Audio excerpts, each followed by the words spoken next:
Quando seguir essas instruções, lembre-se de que você está aplicando o princípio da autossugestão com o objetivo de dar ordens à sua mente subconsciente.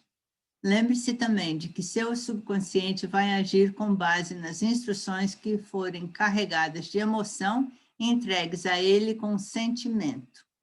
A fé é a mais forte e as mais produtivas das emoções. Essas instruções podem, de início, parecer abstratas. Não se deixe incomodar por isso. Siga as instruções, por mais que possam parecer abstratas ou impraticáveis. Se você fizer tudo conforme foi instruído, em espírito e em ação, logo chegará o tempo em que um universo de poder inteiramente novo se descortinará para você. Ceticismo em relação a todas as novas ideias é característico de todos os seres humanos. Se você seguir as instruções, seu ceticismo logo será substituído por crença. E a crença se cristalizará em fé absoluta. Muitos filósofos afirmaram que o homem é senhor do seu destino na Terra, mas a maioria deixou de dizer por que ele é o senhor. O motivo pelo qual o homem pode se tornar senhor de si mesmo e de seu ambiente é que ele tem o poder de influenciar o próprio subconsciente. A transmutação de desejo em dinheiro acontece por meio da autossugestão. Esse é o princípio pelo qual você pode alcançar e influenciar a mente subconsciente. Os outros princípios são simplesmente ferramentas com as quais aplicar a autossugestão. Mantenha isso em mente e você terá consciência o tempo todo do importante papel que o princípio da autossugestão desempenha em seus esforços para acumular dinheiro por meio dos métodos descritos neste livro. Depois de ter lido este livro inteiro, volte a este capítulo e siga, em espírito e ação, cada instrução. Leia o capítulo inteiro em voz alta uma vez todas as noites, até você se convencer completamente de que o princípio da autossugestão é sólido e vai realizar para você tudo que a ele é atribuído. Enquanto ler, sublinhe com lápis todas as frases que o impressionarem. Siga a instrução ao pé da letra, e ela abrirá o caminho para uma completa compreensão e total domínio dos princípios do sucesso. Cada adversidade, cada fracasso e cada mágoa traz junto a semente de um benefício equivalente ou maior, normalmente maior. Capítulo 6. Conhecimento especializado. Experiências pessoais ou observações. O quarto passo rumo à riqueza. Há dois tipos de conhecimento. Um é geral, o outro é especializado. Conhecimento geral, por maior que possa ser em quantidade ou variedade, tem pouca utilidade para o acúmulo de dinheiro. As faculdades das grandes universidades têm praticamente toda a forma de conhecimento geral conhecido pela civilização. A maioria dos professores tem pouco dinheiro. Eles se especializam em ensinar conhecimento, mas não se especializam na organização ou no uso do conhecimento. Conhecimento não atrai dinheiro, a menos que seja organizado e dirigido por intermédio de planos práticos para o objetivo específico de acumular dinheiro. A falta de compreensão deste fato tem sido fonte de confusão para milhões de pessoas que acreditam falsamente que conhecimento é poder. Não é nada disso. Conhecimento só é poder potencial. Só se torna poder quando, se organizado em planos definidos de ação e direcionado para um fim definido. O elo perdido em todos os sistemas de educação é que as instituições educacionais falham em ensinar aos alunos como organizar e usar o conhecimento depois de o terem adquirido. Muita gente cometeu o erro de presumir que, por ter pouca escolaridade, Henry Ford não era um homem educado. Aqueles que cometeram esse erro não entenderam o verdadeiro significado da palavra educado. Essa palavra é derivada do latim educo, que significa inferir, extrair ou desenvolver de dentro para fora. Uma pessoa educada não é necessariamente alguém que tem muito conhecimento geral especializado. Uma pessoa educada é alguém que desenvolveu de tal forma suas faculdades mentais que pode adquirir o que quiser, ou seu equivalente sem violar os direitos dos outros. Durante a Primeira Guerra Mundial, um jornal de Chicago publicou editoriais nos quais, entre outras afirmações, chamou Henry Ford de pacifista ignorante. Ford protestou contra as declarações e processou o jornal por injúria. Quando o caso foi julgado, os advogados do jornal chamaram Ford ao banco de testemunhas com a intenção de provar ao júri que ele era ignorante. Fizeram muitas e variadas perguntas a Ford, todas para provar que, embora ele pudesse ter considerável conhecimento especializado sobre a fabricação de automóvel, no geral era ignorante. Perguntaram a Ford coisas como quem era Benedict Arnold e quantos soldados os britânicos mandaram à América para sufocar a rebelião de 1776. Em resposta à última pergunta, Ford respondeu: não sei o número exato de soldados enviados pelos britânicos, mas ouvi dizer que foi um número consideravelmente maior do que os que voltaram. Finalmente, Ford se cansou daquela linha de interrogatório. Em resposta a uma pergunta particularmente ofensiva, ele se inclinou à frente, apontou o dedo para o advogado que a havia feito e disse: se eu quisesse mesmo responder à pergunta tola que você acabou de fazer, ou a qualquer outra de que vocês têm feito, deixe-me lembrar-lhe de que tem uma fileira de botões na minha mesa e, ao apertar o botão certo, posso chamar assistentes capazes de responder a qualquer pergunta que eu queira fazer relacionadas ao assunto qual eu esteja dedicando meu esforço. Agora, poderia, por favor, me explicar por que tenho que entupir minha cabeça com conhecimento geral só para poder responder as perguntas quando estou cercado de homens capazes de fornecer todo o conhecimento que preciso? A resposta acabou com o advogado. Todas as pessoas no tribunal perceberam que aquela não era a resposta de um homem ignorante, mas de um homem educado. Qualquer pessoa é educada quando sabe onde buscar o conhecimento que precisa e como organizar esse conhecimento em planos de ação definidos. Com a ajuda do seu grupo de Mastermind, Henry Ford tinha a seu dispor todo o conhecimento especializado necessário para se tornar um dos homens mais ricos dos Estados Unidos. Não era essencial que ele detivesse esse conhecimento. Você pode ter todo o conhecimento de que precisa. Antes de poder transmutar seu desejo em dinheiro, você vai precisar de conhecimento especializado sobre o serviço, a mercadoria ou a profissão que pretende oferecer em troca da fortuna. Talvez possa precisar de muito mais conhecimento especializado do que tenha capacidade ou inclinação para adquirir. Se for esse o caso, você pode compensar sua fraqueza com a ajuda do seu grupo de Mastermind.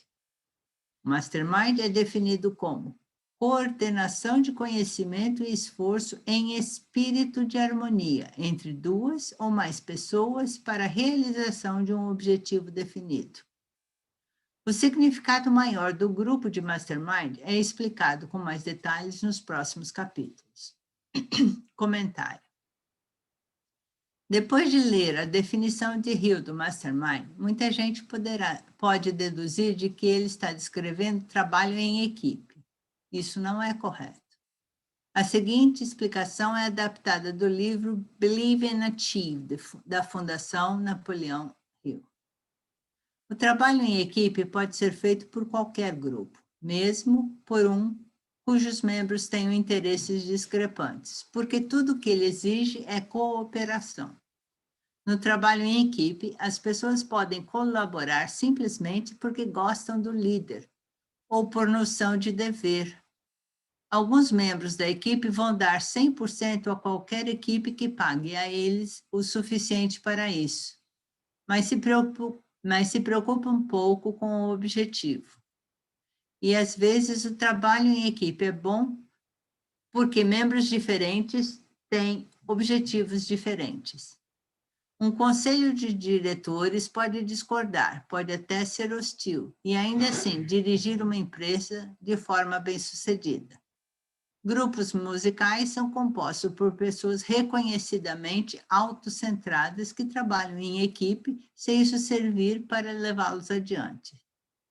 O mastermind, por outro lado, é formado por indivíduos que têm o mesmo interesse, uma profunda noção de missão e de compromisso com o mesmo objetivo.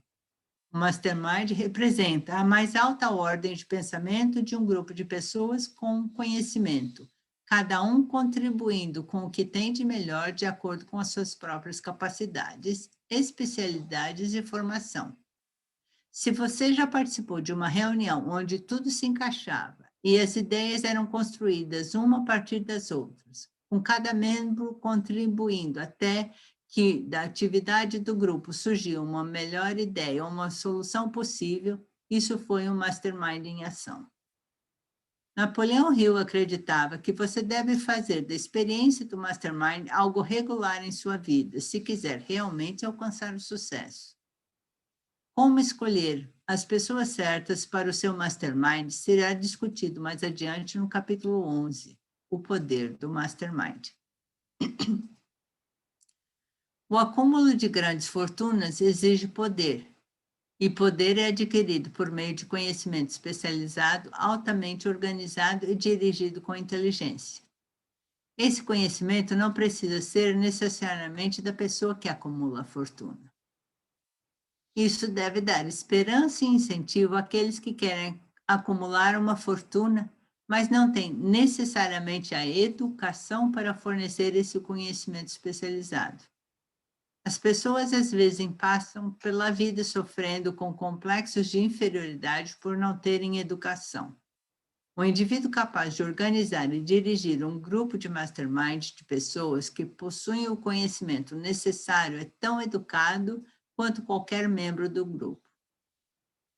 Thomas Edison teve apenas 3 meses de escolaridade durante toda a sua vida, mas não carecia de educação nem morreu pobre. Henry Ford não foi nem até o 6º ano de escola, mas conseguiu se dar muito bem financeiramente. Albert Einstein trabalhava como atendente em um escritório de patentes, quando começou a desenvolver as teorias científicas que mudaram o mundo. Comentário. Se Einstein tivesse nascido hoje, poderia ter sido diagnosticado nos primeiros anos de vida como portador de distúrbio de déficit de atenção. Quando criança, demorou para aprender a falar. Como estudante, era pouco promissor e foi expulso ao menos de uma escola. Mas o que o Einstein conseguia fazer era focar a concentração em um objetivo de sua escolha. Suas famosas teorias foram resultados de experimentos mentais, experimentos que aconteceram dentro da sua cabeça. Dizem que a revelação que o levou à teoria da relatividade não surgiu de um conhecimento especializado em física ou matemática, mas de sua capacidade de imaginar o que aconteceria se ele estivesse viajando pelo espaço em um raio de luz estelar. Conhecimento especializado está entre as formas de serviço mais abundantes e mais baratas que se pode ter. Se você duvida disso, verifique a folha de pagamento de qualquer universidade. É bom saber como comprar conhecimento e é bom saber onde procurar. Em primeiro lugar, decida o tipo de conhecimento especializado que você precisa e para que ele é necessário. Em grande parte, Seu maior objetivo na vida, o propósito pelo qual você está trabalhando, vai ajudar a determinar o conhecimento que você precisa. Seu próximo movimento requer informação precisa sobre fontes confiáveis de conhecimentos. As mais importantes são sua experiência e sua educação. Experiência e educação disponível pela cooperação de outras pessoas, uma aliança de mastermind, faculdades e universidades, bibliotecas públicas e, ainda mais fácil, a internet. Cursos especiais, escolas noturnas e cursos à distância em particular. Conforme for adquirido, o conhecimento deve ser organizado e posto em uso para um objetivo definido por meio de planos práticos. Conhecimento não tem valor, exceto pelo que pode ser adquirido com sua aplicação relacionada a algum fim válido. Pessoas bem-sucedidas nunca deixam de adquirir conhecimento especializado relacionado a seus maiores objetivos, seus negócios ou sua profissão. As que não são bem-sucedidas normalmente cometem um engano de acreditar que o período de aquisição de conhecimento acaba quando se conclui a escola. A verdade é que as escolas fazem pouco mais do que ensinar como adquirir conhecimento prático. Comentário. Nesse ponto da edição original, Napoleão Hill incluiu um artigo de jornal sobre educação e oportunidade de emprego. Embora o mercado de trabalho contemporâneo tenha mudado consideravelmente, o autor do artigo, Robert Moore, diretor de colocação na Columbia University, fez alguns comentários perfeitamente alinhados com a filosofia de quem pensa enriquece e ainda hoje verdadeiros. Um desses comentários foi: o homem que foi ativo no campus, cuja personalidade permite que ele se dê bem com todo tipo de pessoa e que tenha feito um bom trabalho com seus estudos, tem uma boa vantagem sobre o estudante estritamente acadêmico. Uma das maiores indústrias, líder em seu ramo, ao escrever para Moore sobre a contratação de formandos da universidade, informou: enfatizamos qualidades como caráter, inteligência e personalidade, mais do que o histórico educacional específico. Embora poucos neguem o valor da educação, como Moore sugere acima e como Hill apontou antes sobre Edison, Ford e Einstein, desempenho acadêmico nunca foi indicador seguro de sucesso. A edição de 27 de outubro de 2003 da revista Time fez uma análise semelhante em sua matéria de capa sobre as mudanças em curso do exame SATs. Embora o principal foco do artigo seja o esforço para tornar o SAT menos tendencioso, porém aponta que pesquisa recente indica que nem o SAT, nem os testes de QI provaram ser previsões confiáveis de realização futura no mundo real. Em seu best-seller, Inteligência Emocional, Daniel Goleman criou um argumento convincente de que o jeito como as pessoas lidam consigo e com seus relacionamentos, o qual ele chama de inteligência emocional, ou AI, é um indicador muito melhor do que o AI para prever se uma pessoa será bem-sucedida na vida.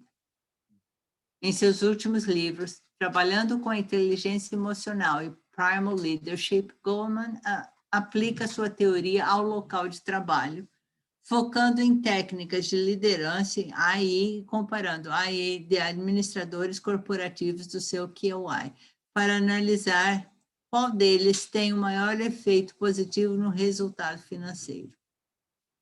As teorias de Daniel Goleman causaram algumas mudanças significativas dentro de círculos educacionais e entre teóricos de gestão, mas seu maior impacto tem sido sobre indivíduos que vivem intimidados por acreditarem que não são suficientemente inteligentes.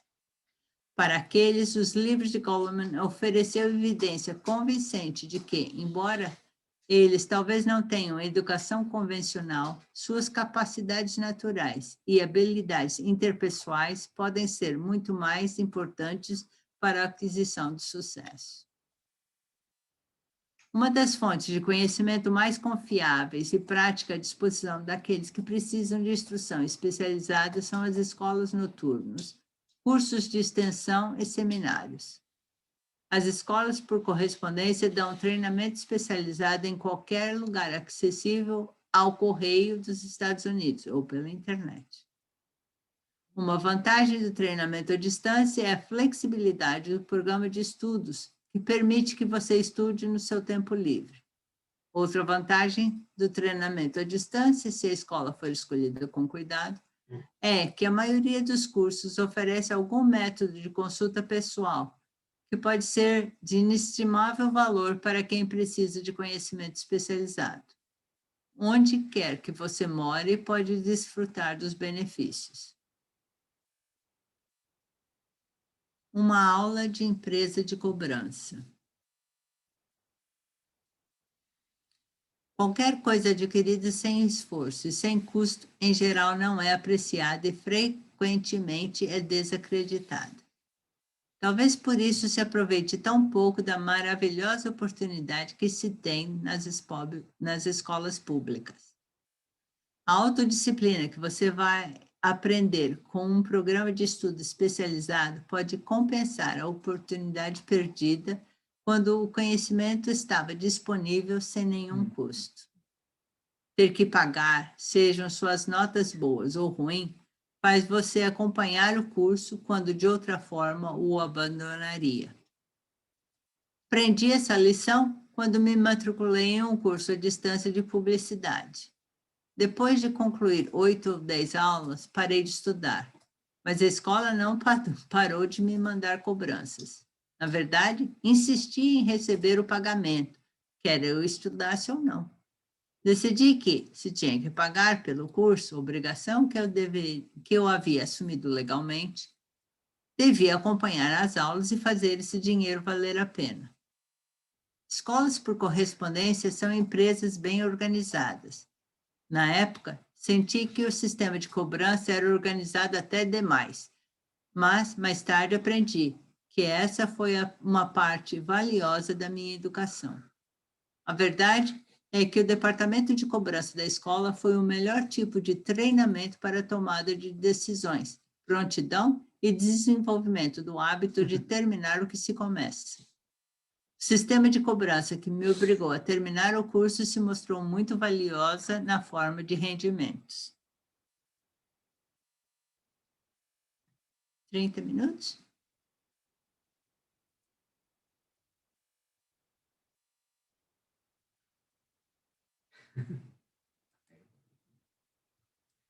Não estou marcando o horário, não. Eu não vi que hora que a gente começou.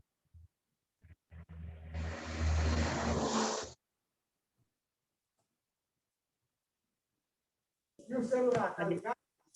Cadê a Águida? Sei não. A estrada para o conhecimento.